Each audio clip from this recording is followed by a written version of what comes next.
semoga yang disampaikan Pak Tahir sebagai pengingat kita ya selalu. Selanjutnya sambutan dari WCM Semarang Selatan, Bapak Jumaid, kepadanya kami silakan. Bismillahirrahmanirrahim. Assalamualaikum warahmatullahi wabarakatuh. Alhamdulillah wa syukurillah wa ni'matillah, la hawla wa la quwata illa billah. Ashhadu an la ilaha illallah wahdahu la syarika lah, wa ashhadu anna Muhammadan abduhu wa rasuluhu la nabiyya ba'dah.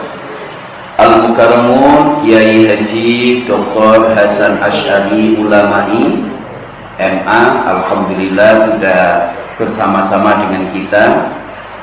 Ini adalah beliau dosen UIN yang juga pimpinan wilayah Muhammadiyah Jawa Tengah, dan nanti beliau akan memberikan tausiah kepada kita sekalian yang tentunya tidak jauh-jauh dari, karena ini masih bulan Muharram ya, terkait dengan semangat hijrah kita. Yang kami hormati Pak Lurah Wonogiri, alhamdulillah setia selalu bersama masyarakat, umat, jamaah, ini luar biasa. Kita doakan setelah jadi lurah ini segera nanti bentar lagi jadi camat kan gitu ya. Amin. Doa dari para umat jamaah luar biasa insya Allah. Apalagi ini sebentar lagi tinggal nunggu 1 bulan, nggak ada lah, nanti ada penggantian, kita doakan bersama. Pak Ketua Takmir, pimpinan cabang Muhammadiyah, jamaah sekalian, para bapak-bapak, ibu-ibu yang luar biasa di pagi hari ini masih semangat dalam rangka thalabul ilm. Dan insya Allah sebagaimana tadi yang disampaikan Ketua Takmir bahwa Masjid As-Salam ini selalu menekankan, menerapkan terkait dengan protokol kesehatan secara ketat. Dan seringkali juga kita sampaikan, di samping protokol kesehatan kita terapkan, juga kita tekankan kepada jamaah masyarakat untuk juga menerapkan protokolnya Allah Subhanahu wa Ta'ala. Jadi pendekatan fisik kita lakukan, pendekatan akal kita lakukan, pendekatan rohani kita lakukan, sehingga insya Allah segala mara bahaya, musibah, bencana, termasuk wabah ini segera sirna dari muka bumi, dan kita bisa hidup normal kembali. Dan kita selalu berdoa mudah-mudahan Allah memberikan kebaikan dan kebaikan. Terima kasih, mudah-mudahan ini menjadi keberkahan bagi kita thalabul ilmi, dan insya Allah ini menjadi rutinitas kita, istiqomah kita di dalam syiar untuk Masjid As-Salam ini untuk kepentingan yang lebih luas. Nasrul minallah wa fathun qarib. Assalamualaikum warahmatullahi wabarakatuh. Kepada Bapak Hasan Asy'ari Ulamai,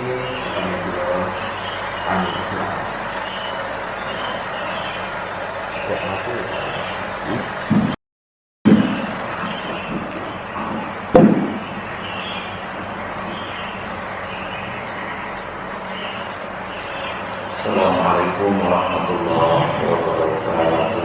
Waalaikumsalam warahmatullahi wabarakatuh. Alhamdulillah, la haula wa la quwwata illa billah. Wassalatu wassalamu ala Rasulillah Muhammadin bin Abdillah wa ala alihi wa ashabihi wa mawala. Bapak Ibu jamaah salat subuh yang dirahmati Allah, dan nanti kita memuji syukur kehadiran Allah Subhanahu wa Ta'ala atas karunia-Nya kepada kita semua. Salawat serta salam senantiasa tercurah untuk Nabi Muhammad sallallahu alaihi wa alihi wasallam. Pertama saya mohon maaf,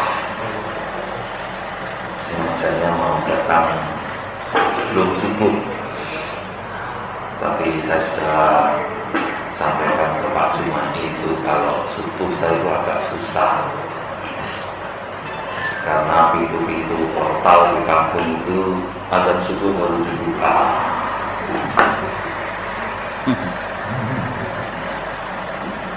Saya di daerah Pasar Senen Ngalian Pak, jadi banyak portalnya. Yang kedua, ya saya coba sajalah. Hingga tadi saya begitu adzan subuh saya sholat, terus menuju ke masjid. Masih ada halangan satu lagi, salah masjid Pak. Masjid Assalam kono.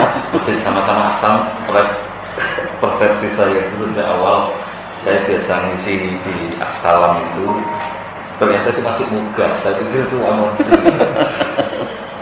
Akhirnya baru sampai ke sini terbiasa. Bapak Ibu yang dirahmati Allah, saya diminta tadi untuk menyampaikan terkait Asyura lah, atau karena kalender Islam itu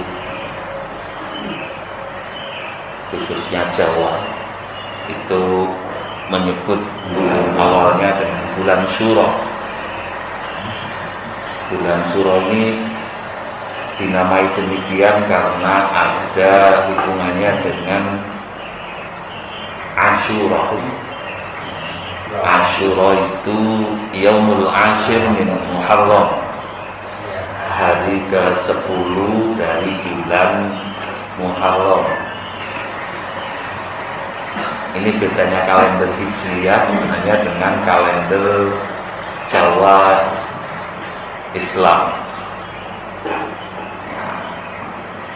Kalau dalam kalender Jawa Islam melibatkan pasaran juga. Seperti hari ini tanggal 13 Syuro, tapi 13-nya adalah hari Ahad Kliwon Syuro. Berbeda dengan kalender Hijriah, ya cukup hari ini tanggal 13 Muharram bertepatan dengan tanggal 22 Agustus 2021. Apalah itu namanya, kita berada di hari ini. Ini mau diberi nama hari apapun sebenarnya tidak ada persoalan. Sehingga Bapak Ibu, pergantian waktu itu sebenarnya sunnatullah. Kitalah yang kemudian membuat kesepakatan hari ini jam berapa. Ya, jadi yang memberikan waktu. Kalau tidak percaya, sekarang mungkin yang pegang jam, saya hitung mundur kira-kira jamnya podo moral. Yakin nggak sama?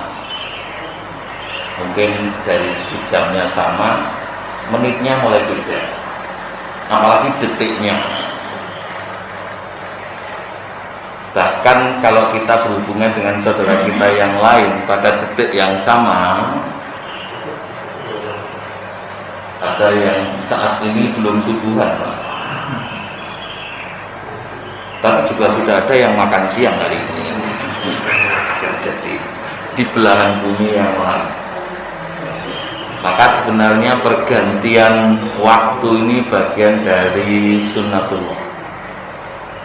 Begitu kita berganti ke waktu tertentu, itu artinya kita masih diberi nikmat oleh Allah SWT.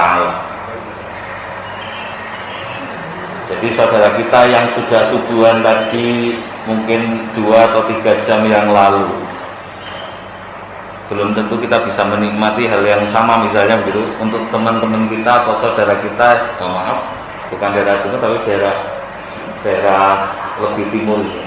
Sementara kalau suku berarti sana dulu ya, masih atau belum Mas? Yang di barat belum, di Arab Saudi ya, belum. Selisih 4 jam. Selisih 4 jam. Ya. Artinya belum tentu mendapati subuh hari ini. Saudara kita yang di Arab Saudi, kita masih bersyukur. Oleh karena itu dalam setiap pergantian, sebenarnya masyarakat kita itu sudah, kalau saya sebut itu orang baik-baik, Pak. Bertemu dengan siapapun itu selalu mendoakan. Makanya muncul dalam tradisi Jawa sugeng enjang, sugeng dalu, itu sebenarnya doa. Kalau dalam bahasa Arabnya ya selamat, bahasa Indonesianya selamat pagi, selamat siang, selamat malam. Itu kan terkandung doa, mudah-mudahan Allah senantiasa memberikan keselamatan, kesejahteraan pada pagi ini. Anda diberikan keselamatan, kesejahteraan siang ini. Jadi wong Jawa itu sakit. Orang Indonesia itu baik, bahkan orang luar juga sudah baik. Good morning, good afternoon, dan seterusnya. Tapi Nabi kita Muhammad SAW memberikan contoh yang lebih baik lagi. Saya tidak bilang jelek, yang tadi jelek atau sudah baik. Kita diberikan contoh yang lebih baik. Assalamualaikum warahmatullahi wabarakatuh. Semoga sejahtera kalian. Tidak ada batas waktu, nggak pagi, nggak siang, nggak malam. Bahkan tidak membatasi Anda, tetapi kalian semuanya. You, keluargamu, tetanggamu, sebelah kananmu, sebelah kirimu, dengan Assalamualaikum warahmatullahi wabarakatuh. Itu pergantian waktu, pagi ke siang muncul lagi. Kita yang kemudian tidak ada itu kan hari, Pak. Selamat hari Senin ya, tidak ada. Tapi begitu datang waktu-waktu bulan atau apalagi tahun baru muncul selamat tahun baru. Nah ini kan tergantung yang menandai. Kebetulan kemarin tahun baru Hijriah, kalender Hijriah, maka kita mendoakan semoga sejahtera, bahagia di tahun ke-1 di bulan tahun baru Hijriah. Nanti kita ketemu dengan Januari, kita ucapkan selamat lagi. Yang punya kalender Imlek, selamat lagi. Nah sebenarnya ini bagian dari, kalau saya sebut tadi, kebaikan kita. Ketemu siapapun, di waktu kapanpun, selalu ingin mendoakan orang lain baik, selamat dan sejahtera. Maka mestinya sudah tidak ada perdebatan mengucapkan selamat tahun baru Masehi atau Hijriah itu jadi dosa orang. Jadi itu tidak usah didiskusikan. Itu wilayah muamalah. Itu sama dengan Bapak Ibu rahimakumullah, bukan waktu, tetapi terkait dengan kebahagiaan personal masing-masing. Hari ini tanggal 13 Asyura, ada yang spesial nggak? Nah karena tidak ada yang merasa ini hari lahirnya, mungkin nggak ada yang spesial. Tapi kalau hari ini ada yang merasa kelahirannya pas 13 Muharram, yakin merasa ini hari lahir spesial buat diri saya. Bagi yang lainnya, walaupun untuk kalender Hijriah ini belum menjadi patokan, karena nyaris Bapak Ibu yang ada di sini bangga terhadap kalender Islam, tapi belum tentu tahu tanggal lahir Hijriahnya. Tasik untuk sing emutan. Lek pasarannya mungkin si ono. Aku lahir Selasa Kliwon. Aku Jumat. Saya itu lahirnya Jumat Kliwon. Jadi saya masih ingat. Bulannya bulan Safar. Tanggalnya lali. Ya karena saya nggak ikut melahirkan, tapi saya. Jadi Bapak Ibu rahimakumullah, itu ekspresi dari setiap orang kepada orang lain yang mendapatkan anugerah Allah spesial. Baru saja kita merayakan 17 Agustus spesial. Buat kita orang Indonesia, buat orang Amerika nggak ada apa-apanya. Jadi spesial. Maka kalau ada orang lain mengucapkan selamat 17 Agustus, itu orang lain memberikan apresiasi, memberikan doa.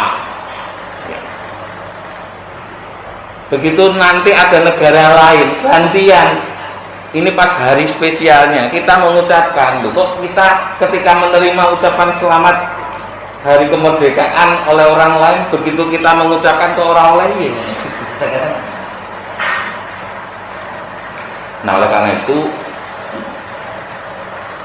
ucapan-ucapan selamat ini sekali lagi adalah bagian dari nilai baik masyarakat, tumbuh di masyarakat.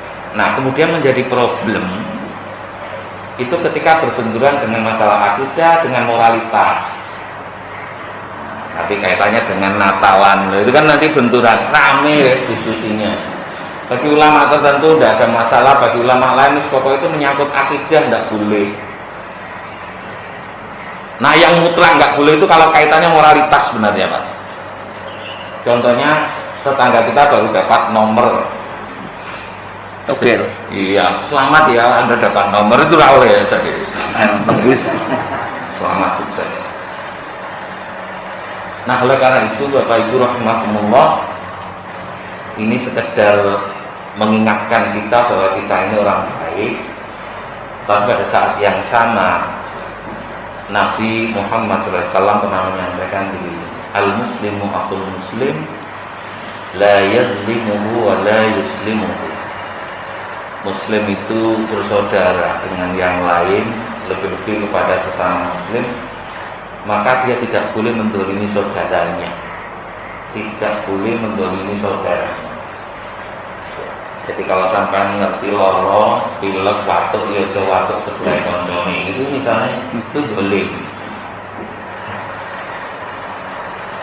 Jadi kalau sampean muslim, ya apa namanya itu? Ya namanya mendolimi. Waktunya ngantri, Anda serobot. Itu namanya Anda berbuat dolim. Tetapi Nabi masih melanjutkan wala yuslimu, tapi sebagai saudara muslim tidak sekedar dilarang berbuat zalim kepada yang lain, tetapi membiarkan saudaranya dizalimi oleh yang lain. Artinya kalau kita punya saudara, ngobrol dengan orang lain, ini saya hubungkan dengan COVID tadi, startnya dari Ramadan. Loh, kok ada orang lain batuk-batuk tanpa pakai masker, ini nanti membahayakan saudara saya. Tugas kita adalah juga mengingatkan. Jadi tidak membiarkan, jangan-jangan saudaraku nanti malah sakit karena kecerobohan saudara saya yang lain. Makanya bagian dari tanggung jawab sebagai saudara sesama muslim.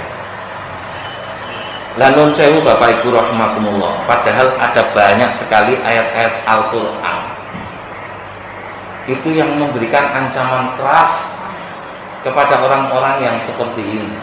Kalau dalam bahasa Quran itu disebut wailun. Wailun itu ada yang memaknai celaka, tapi juga ada yang memaknai neraka wel, neraka yang paling bawah lah. Nah, dan yang diancam di ayat-ayat awal Mekah itu wailul lil musallin, celakalah orang yang sholat. Lu kan untuk berbahaya itu, sembahyang, apik, tapi masih diancam wailun. Siapa mereka? Di bagian ayat itu, ara'aital ladzi yukadzibu bid-din fadzalikal ladzi yad'ul yatim wa la yahuddu 'ala ta'amil miskin. Kamu tahu enggak orang yang mendustakan agama? Kamu tahu enggak orang yang enggak beriman, enggak yakin dengan hari pembalasan? Kamu tahu enggak orang-orang yang ya bohong itu lah, pembohong dalam agama. Lahiriahnya kita laksanakan agama, tapi pada saat yang sama inti pelajaran dari agama itu tidak kita lakukan. Apa diantaranya? Tidak peduli lingkungan. Ada orang butuh makan, kita tidak peduli sama sekali. Dia mau makan atau tidak bukan urusan saya. Dia orang yang membutuhkan kasih sayang, anak-anak yatim, tidak peduli. Yang penting saya masih punya bapak, saya masih punya ibu. Yang sudah nggak punya bapak kan takdir Tuhan. Betul ya. Jadi ini sebenarnya mewakili kebutuhan spiritual, kebutuhan fisik terpenuhi. Soal lapar tadi kan fisik, perhatian kasih sayang itu adalah kebutuhan-kebutuhan rohaniah, kebutuhan kasih sayang. Itu ancaman. Jadi kenapa kok orang yang sholat? Ya karena orang yang sholat itu harusnya berdampak pada dirinya menjadi orang-orang baik di lingkungannya. Karena sholat yang dituntunkan oleh Al-Quran itu inna sholata tanha 'anil fahsya wal munkar. Sholatmu itu seharusnya memberikan dampak, kamu bisa mencegah berbuat keji dan berbuat munkar. Kalau tidak, maka ya di dalam surat Al-Ma'un tadi itu wailul musallin alladzina hum an salatihim sahun. Celaka orang-orang yang sholat karena lalai dengan sholatnya. Lalai itu bukan lupa, sangat berbeda. Alladzina hum yura'un. Sholatnya itu semata-mata hanya yura'un, biar dilihat bahwa dirinya sholat, biar dilihat bahwa dirinya saya itu muslim sholat. Tetapi sosialisasi nilai-nilai sholat ke dalam kehidupan masyarakat tidak ada sama sekali. Nah, oleh karena itu ini sebenarnya peringatan wailul lil musallin ini juga peringatan keras. Nah, nanti masih ada lagi peringatan yang lain, di antaranya wailul likulli humazatil lumazah. Celaka orang-orang yang suka ngumpat. Ya. Sholatnya rajin, ngumpatnya juga rajin. Itu tidak berdampak. Nanti lagi ada wailul lil mutaffifin, celakalah bagi orang-orang yang curang. Orang curang itu apa? Di sana dijelaskan. Alladzina idza talu 'alan nasi yastawfun wa idza kaluhum aw wazanuhum yukhsirun. Ini contohnya material, Pak, fisik sifatnya. Orang yang curang itu adalah orang kalau minta timbangan, kalau kita beli, timbangannya harus dipenuhi. Tapi kalau kita yang jual kepada orang lain, timbangannya dikurang-kurangi, itu curang. Ini contoh yang agak konkret. Sampean lek tuku nang pasar, njaluk dipas-paske timbangannya, lek perlu ditambahi. Saman beli jeruk 1 kilo, tambahin nih. Itu kita biasanya. Tapi kalau kita jual pada orang, kecenderungannya justru dikurang-kurang. Dalam kehidupan bukan dagang tapi bersosialisasi ada juga. Kalau kita ngurus surat ke kelurahan, itu harus cepat, harus terpenuhi sesuai dengan SOP-nya dan lain sebagainya. Begitu kita yang jadi penguasa, jadi RT-nya, jadi RW-nya, sesuk wae ya Mas. Itu orang yang curang. Loh, itu diancamnya ancaman yang keras. Wah, itu lil mutaffifin. Waduh. Jadi rajin seperti apa ritualnya, tapi tidak memiliki dampak sosial apapun, maka ya eman-eman kalau bahasa. Nah, oleh karena itu Bapak Ibu rahimakumullah, kita harus imbangkan ritual kita dengan sosial kita, itu harus seimbang. Nah, yang seringkali dilakukan oleh kita itu ya piye carane aku numpuk pahala seake-ake. Tidak peduli lingkungan, padahal justru ketika kita peduli kepada lingkungan, disitulah nilainya lebih tinggi. Ya, contohnya dalam masa COVID ini tadi, Bapak Ibu rahmatullah, contoh konkret di masyarakat itu ya masih ada yang seperti disampaikan Pak Dokter tadi. Mohon maaf, saya juga alumni LC gitu ya. isolasi sekalipun saya merasa tidak ada gejala. Itu karena saya memperhatikan ada orang baik di sekitar saya. Begitu istrinya itu sakit, nggak nyaman, periksa positif, maka satu keluarga, suami dan anak-anaknya swab semuanya untuk memastikan bahwa dirinya positif atau tidak. Begitu selesai dites ternyata semuanya tidak, hanya istrinya. Maka yang 4 orang ini ngungsi lah di rumah saya, udah punya saya jadi penampungan yang sehat. Nggak apa-apa. Jadi orang ini sebenarnya kehidupannya ya menurut saya pas-pasan lah. Tapi kepedulian terhadap lingkungannya menurut saya dia orang hebat. Pas-pasan, tapi biaya untuk tes 4 orang itu aja kan juga sebenarnya tinggi. Tetapi pada saat yang sama ada orang yang ya bahasa saya itu OTG sebenarnya. Bukan OTG tapi sudah ada gejala. Sudah berhari-hari seminggu, tapi masih keluyuran nang dindi dan tidak pakai masker. Bahkan begitu Idul Adha kemarin amin, ya melu teko salat Id. Setelah 10 hari baru ngobrol sama lapor Ustadz, saya sudah pernah mengikuti saran Ustadz, minum jahe, pakai minyak kayu putih, hangat dan lain sebagainya. Tapi sudah 10 hari ini saya nggak bisa merasakan astagfirullahaladzim dalam pengertian saya. Loh, begitu kok ya keluyuran, ngobrol karo wong liya lho kata saya. Tapi dengan bangganya, saya nggak apa-apa loh Pak. Gitu. Saya enggak apa-apa, sehat, fisik. Saya cuma tadi tidak bisa merasakan, tidak bisa mencium apa-apa. Saya mau manggung untuk ke DWW orang mampu. Itu saya jadi tapi makanya yakin dan kemudian sembuh. Tapi dia merasa dia tidak bersalah dengan lingkungan. Itu kan aneh. Padahal boleh jadi dia fisik kuat, tapi virus yang dia punya itu ketika kita ngobrol bersosialisasi dengan yang lain, sementara di sekitar kita itu ada orang-orang yang tidak punya kemampuan fisiknya tertular, itu bisa ngomong, wah, oh itu loh, saya yang nggak pakai masker aja sehat-sehat saja. Ini yang selalu hiburannya menjauh, mengambil jarak, kena juga, gitu ya.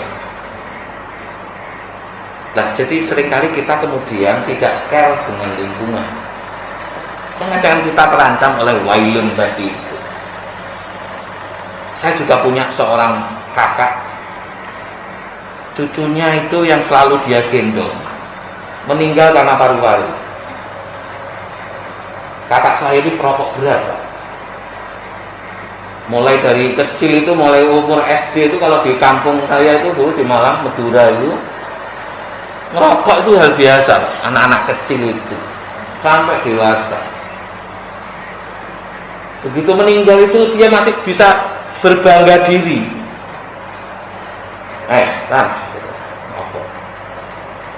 Kamu sering ramai aku kan gitu. Saya yang perokok mulai dari kecil yang besar, tidak apa-apa. Cucu saya itu loh baru lahir, mati-matinya kena paru-paru malah.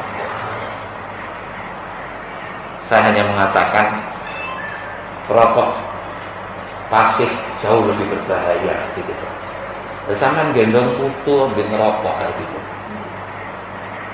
Jangan-jangan justru itu sebabnya dia langsung diam 1000 bahasa. Betul.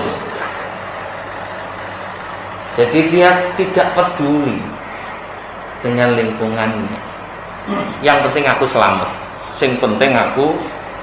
Itu kan sama dengan wong ngebut di lampu merah, waktunya sudah berhenti, dia yang aku selamat.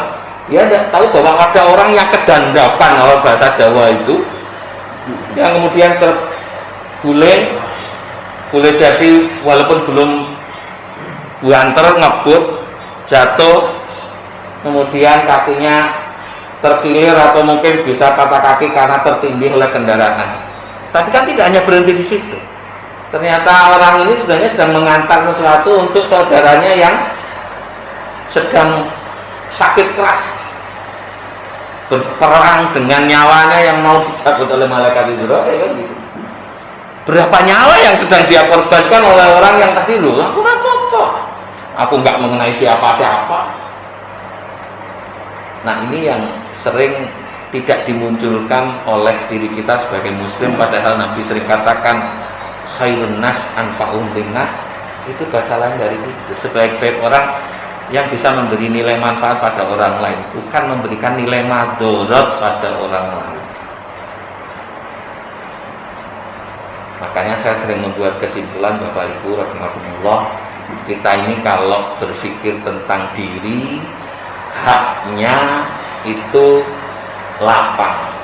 Tapi begitu berkaitan dengan hak orang lain, atau kita harus mengeluarkan sesuatu, itu abote rak karuan.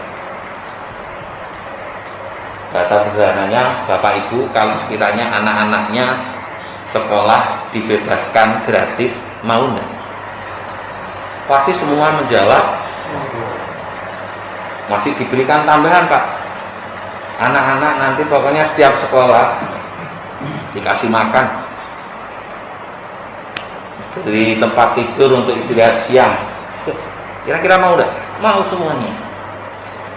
Tapi begitu diberi syaratnya satu, Bapak setiap bulan mengeluarkan iuran sekian. Oh, nanti dulu.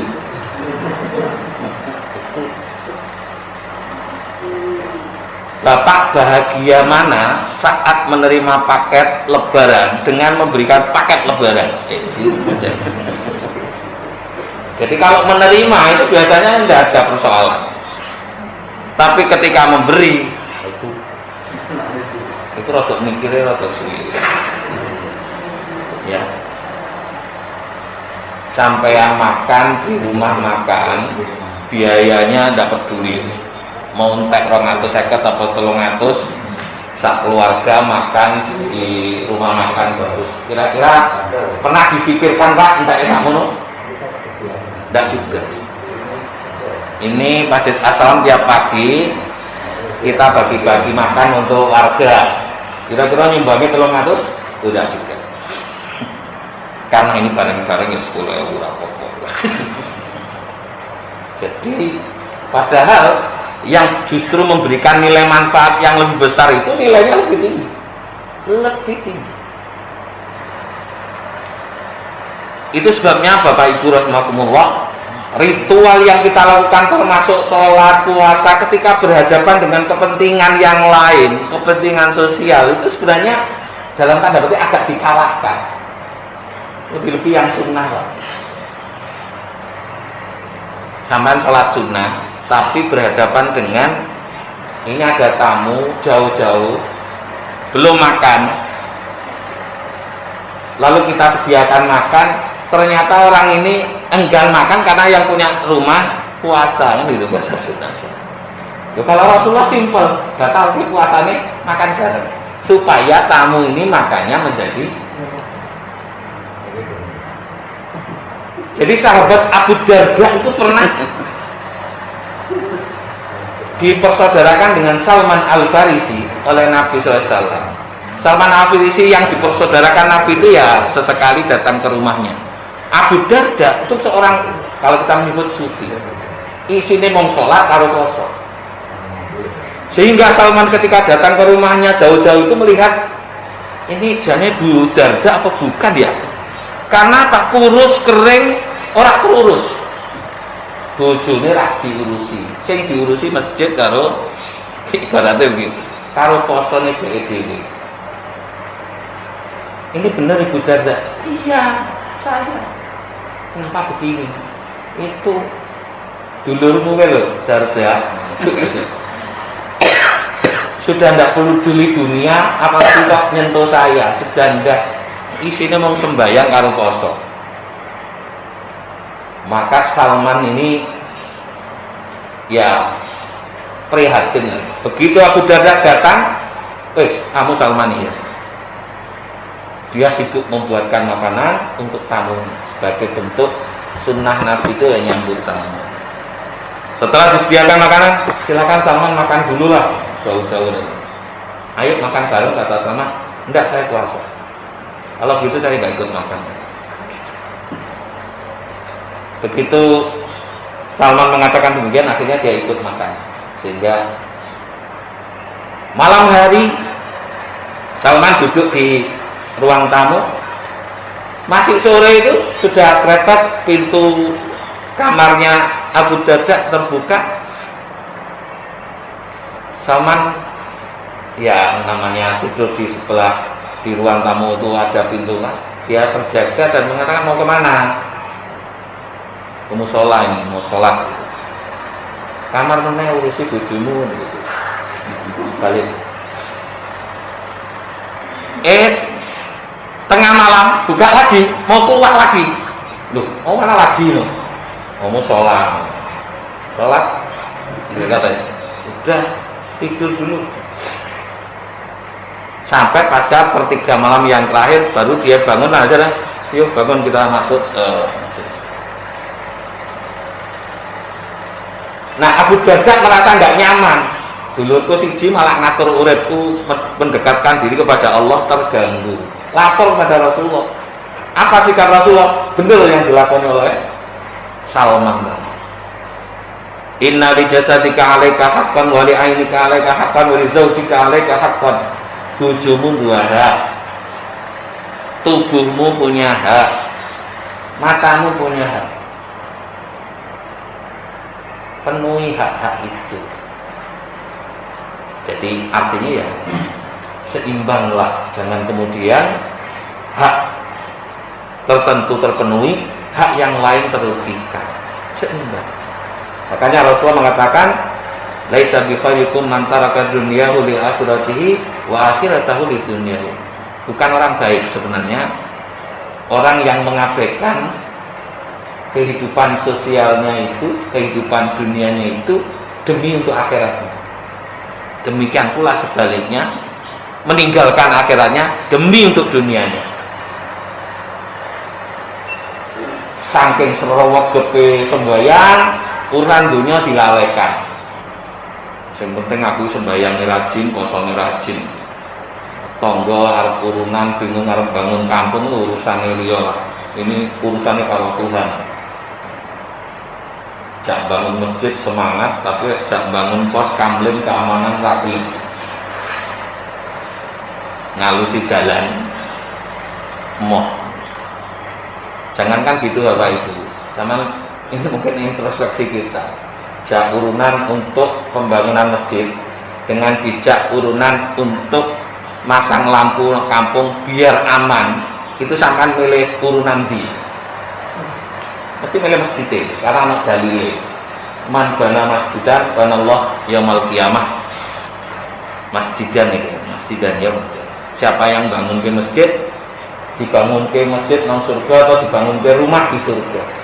Tapi kan belum ada dalilnya siapa yang membangunkan pos di kampung di kampung sesuk digawene pos nang surga kan rano. Maka kenapa dia akan lebih memilih? Padahal sama, terus sama lagi. Kalau sama dijak kerja bakti ngresiki masjid, kira-kira sing diresiki milih nggon imaman apa nggone toilete? Mesti nggon imaman, pahalane gede. Padahal luwih cilik. Wong sing nggon imam kok ora tau gelem digandani menawa imam itu. Mesti kuwi kuwi pahalane sithik. Tapi musuh jenenge toilet, kuwi ku sing ngoyo wong ndi wae. Nyenengke wong sing mlebu. Ini pahalanya lebih besar karena kita sering melihatnya itu.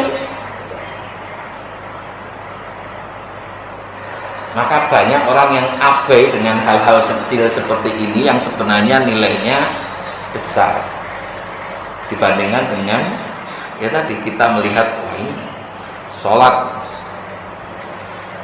Bapak Ibu, yang namanya poso, sholat itu penguatan individual. harapannya lah individunya kuat, bisa memberikan nilai manfaat sosial yang lebih baik lagi. Harapannya begitu. Jadi tidak hanya berhenti. Maka dikenal yang namanya kayak sholat, puasa itu wajib aini, wajib ain, wajib yang sifatnya individual. Tapi di dalam Islam itu ada namanya wajib kolektif, namanya wajib kifayah. Sayangnya dulu kita belajar kifayah itu terbatas, hanya soal ngurusi jenazah. Pada wajib kifayah itu banyak hal, tidak hanya jenazah. Lebih-lebih definisinya saja dulu, wajib kifayah itu asal ada satu saja yang melaksanakan, yang lainnya gugur, maka cenderung yang lain nggak ikut-ikutan. Padahal maksudnya wajib kifayah itu tercukupi, menjadi gugur kewajibannya. Contoh, memandikan mayat itu gugurnya kewajiban sampai mayat termandikan. Saiki lek sing ngurusi wong siji tok, sing mangku ya iku, bar kuwi sing nyiram ya kuwi, kira-kira kedusan apa dhek sing kados dhewe malah. Maka di situ belum gugur kewajibannya sebenarnya. Apalagi kemudian memakamkan itu ya juga wajib kifayah. Wis ana wong siji kae sing arep nangani. Diangkat dewe, medun dewe loh. Nggak bisa. Dia menjadi gugur kalau termakamkannya jenazah itu. Maka cukupnya tidak hanya satu. Ya orang yang mewakili non nisor, orang yang mewakili non dua. Wong siji non nisor ternyata mayatnya lemu, ya ora cukup. Kudu ana wong telu. Kependem dewe. Nah, malah susah. Itu namanya kifayah. Itu sama dengan golek ilmu itu wajib apa kira-kira Pak golek? Wajib ain, wajib individual. Tapi golek ilmu tertentu itu wajib kifayah. Belajar ilmu kesehatan wajib kifayah. Belajar ilmu agama itu sebenarnya wajib kifayah. Dalilnya jelas, walaula nafara min kulli firqatin, sekiranya sebagian kecil saja yang belajar ilmu agama itu sudah cukup. Nah, nanti yang sedikit ini ngajari, bimbing, mengarahkan yang banyak tadi. Waliyundiru qaumahum idza rajau. Itu persis pada karena sehat. Apa namanya ilmu kesehatan. Wajib kifayah Pak, ono sing sekolah kedokteran itu. Contohnya gini, kalau di kampung ini nggak ada yang bisa menangani kesehatan, orang sing pilek siji, dosane ditanggung kabeh, pilek kabeh tularan. Ora sing iso menangani. Itu namanya fardu kifayahnya belum terpenuhi. Maka kalau di kampung ini ada 100 orang pilek, tidak ada yang bisa menangani, dosanya ditanggung semua. Tapi kalau ada yang ngerti tentang kesehatan, bisa menangani. Nah, ternyata bisa ditangani oleh satu orang untuk 100, gugur. Tapi ternyata 100 ditangani wong siji ra iso. Masih butuh paling enggak 5 orang misalnya. Maka belum gugur kewajiban kifayah sampai. Siapa masih berdosa kalau belum nambah 4 orang tenaga kesehatan. Lah, aku wis tua lho piye? Tetap wajib. Wajibnya gimana? Boleh anak nom sekolah ke nang fakultas kedokteran sama biayai. Aku rasa tapi sampai yang sekolah supaya saya gugur kewajiban saya. Jadi tidak biar urusannya wong aku orang melu pilek kok. Itu urusannya kono. Itu tidak. Urusannya sing loro pilek kok. Enggak boleh begitu. Soal keamanan Bapak Ibu. Jadi kalau di kampung ini ada 100 kakak sering kemalingan. Nah, ini mungkin bagian dari tanggung jawab kita. Harus ada yang mengamankan. Nah, begitu ada satpam siji terus gugur kewajiban kita. Ternyata baru jaga di pintu sana. Ketolongan itu gimana? Berarti belum gugur kewajiban kifayah kita. Harus disiapkan 2 atau 3. Lah aku rasa juga malam mau aku sesuk kerja piye. Tapi kewajiban sampean tidak gugur. Ya caranya gampang. Wis Mas satpam golekno satpam aku sing bayar. Lah itu namanya gugur. Nah, oleh karena itu kepedulian sosial kita harus Nah, Bapak Ibu, sekarang saya ingin contohkan kewajiban individu tadi, ain, dengan kewajiban kolektif atau kifayah. Kalau datang bersamaan, mana yang sampai dahulukan? Ya, 5 menit lagi. Kira-kira yang sampai dahulukan yang mana? Mesti wajib ain. Itu sebenarnya beragama yang egoistis. Sampean ada panggilan sholat. Panggilan sholat itu wajib gak ditemui. Tapi pada saat yang sama, rumah tetangga sampean kebakaran. Mana yang sampean dahulukan? Wajib ain.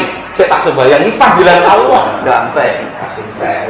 Ya entek kabeh kan gitu. Maka dalam Islam kalau kejadian seperti ini, tolonglah itu. Sholatmu, kewajibanmu tidak gugur. Nanti pasti bisa dilaksanakan betul betul. Tapi ini kewajibanmu juga. Bantu dia.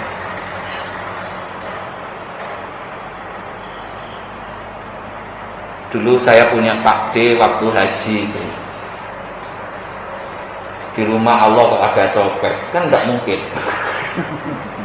Pikirannya dia, Allahu Akbar. Sebelum takbir itu, dia berusaha sholat, meninggalkan duniawinya, dompet, HP, deleng arepe.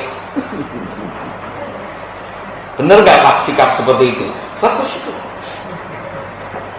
Sayangnya celananya dan bajunya yang duniawi juga tidak dilepas gitu aja. Kan tidak begitu maksudnya.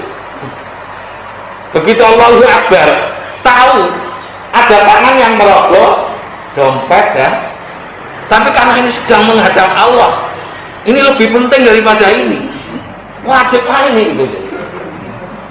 Dan dia masih berpikir menyalahkan, ini laskarnya mana, ada copet di depan saya kok nggak ada yang nangkap.